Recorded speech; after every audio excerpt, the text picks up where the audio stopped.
It's day 36 of the 1 year fast. Have to confess, today I'm feeling really exhausted. It's a non-fasting day. Probably the most exhausted I've felt during the course of the 1 year fast so far. Can't quite put my finger on it. Maybe just some stress, but yeah. So I'm stepping into, so today is the first day of the 6th week of the 1 year fast. And this particular week I'm fasting on Monday, which is tomorrow, then Wednesday and Friday. So I'm going to have 3 individual 24-hour fasts. Again, the protocol for the 1 year fast is for me to fast for 3 days per week for 52 consecutive weeks. And today, day 36 of the 1 year fast, is probably the toughest day I've had so far. Overall, it's been really positive, loads of energy, feel upbeat. Today, just a bit down.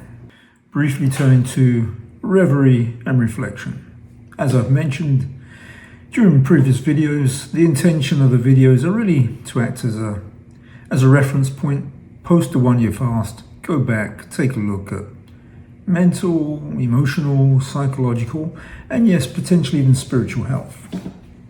And today being Sunday, it seems a great day just to briefly touch on some spiritual dimension. As I mentioned last week, I was very much involved in a program called Veg for Lent, encouraging Christians to engage in a vegetarian diet during the period of Lent. For 40 days, try a vegetarian diet. Quite simple, actually. Anyway, that kind of leads me to why. So, why would you want to do that? So, I firmly believe that you cannot have... Let me reverse that. I firmly believe a vegetarian diet helps with a healthy society. So, vegetarian diet, healthy society. I've heard in the past church leaders mention that the Creator gave us dominion over creation. And when I say us, I mean human beings.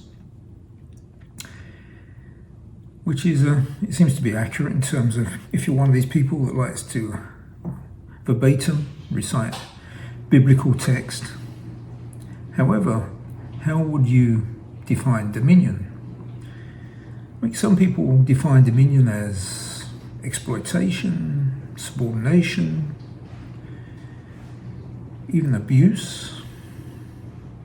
Whereas that's not fair. I don't believe it's a fair definition of what the Creator would have hoped us to interpret as dominion. I would see dominion more as support, stewardship, self-sacrifice. And in that regard, when we think about in terms of humans being given dominion over creation, that does not mean we should create factory farms and engage in butchery.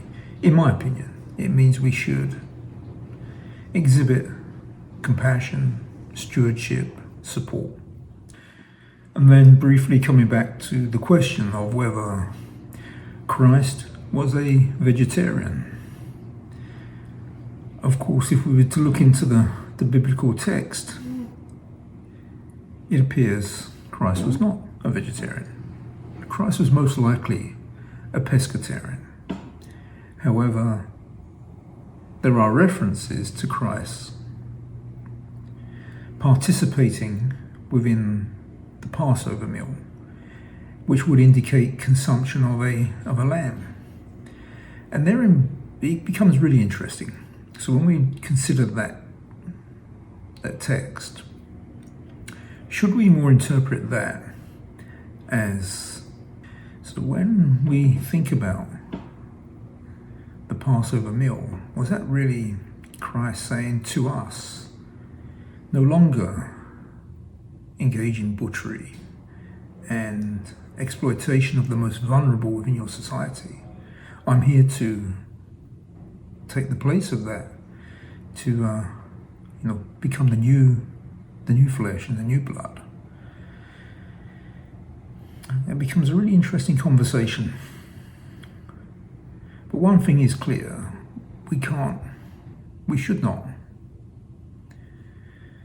allow any type of exploitation within our society, because clearly if we do, we become uncivilized.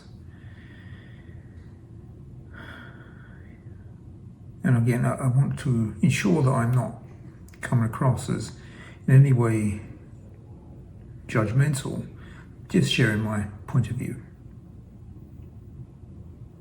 Anyway, I mentioned I'm very tired today, so I don't want to go too deep into that conversation.